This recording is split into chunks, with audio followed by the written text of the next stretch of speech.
پاکستان کی پہلی خاتون وزیر اعظم بے نظیر بھٹو کے قتل کے حوالے سے اقوام متحدہ کی مشترکہ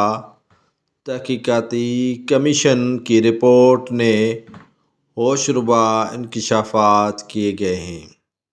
پانی سے جائے وقوع کو پولیس کی جانب سے دھوئے جانے کی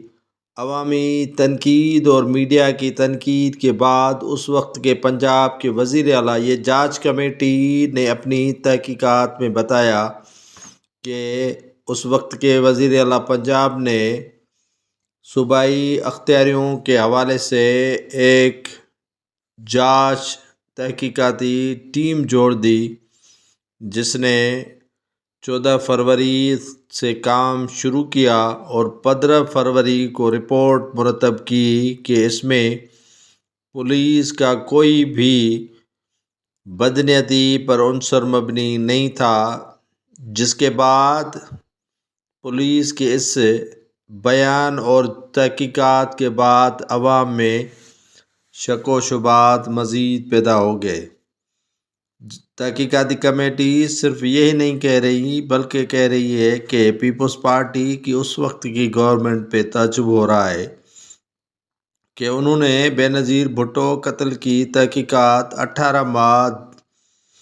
لیٹ اوورس میں کیوں کروائی، وہ بھی FIA کو تحقیقات کرنے کے لیے جوائنٹ انویسٹیگیشن 2009 اکتوبر کے مہینے میں بنانے کے احکامات جاری کیے، جبکہ بے نظیر بھٹو کے قتل کو 18 ماہ بیت چکے تھے۔ اقتدار میں بے نظیر بھٹو کی پارٹی پیپلز پارٹی تھی جسے تحقیقات بروقت کروانی چاہیے تھی، لیکن انہوں نے 18 ماہ لیٹ کر دی۔ پیپلز پارٹی کی شہید بے نظیر بھٹو جب راولپنڈی جلسے گاہ سے نکلیں تو بیک اپ میں ایک مرسڈیز گاڑی تھی جس میں سوار تھے سابق جنرل توقیر ضیاء، بابر اعوان، رحمان ملک اور فرحت اللہ بابر، جن کو بے نظیر بھٹو کی گاڑی کے ساتھ ہونا چاہیے تھا، لیکن دھماکے کے دوران وہ گاڑی دوڑا کر زرداری ہاؤس جا پہنچے۔ لیکن ان رہنماؤں کا کہنا تھا کہ وہ بے نظیر بھٹو کی گاڑی کے ساتھ تھے، لیکن عینی شاہدین نے رپورٹ دی ہے کہ وہ اس وقت موجود نہیں تھے اور یہ بھاگ نکلے تھے اور بے نظیر کو اس وقت اس گاڑی کی شدید ضرورت تھی، لیکن ڈرائیور بے نظیر بھٹو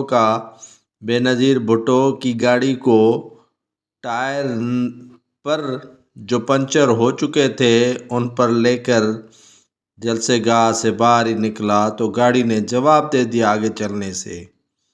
شیری رحمان کی کافی دیر کے بعد گاڑی آئی جس پر بے نظیر بھٹو کو اسپتال پہنچایا گیا جو کافی دیر ہو چکی تھی۔ یہ تحقیقاتی کمیشن نے کافی اہم انکشافات کیے ہیں جو بے نظیر بھٹو کے قتل کے حوالے سے کافی ثبوت ہیں۔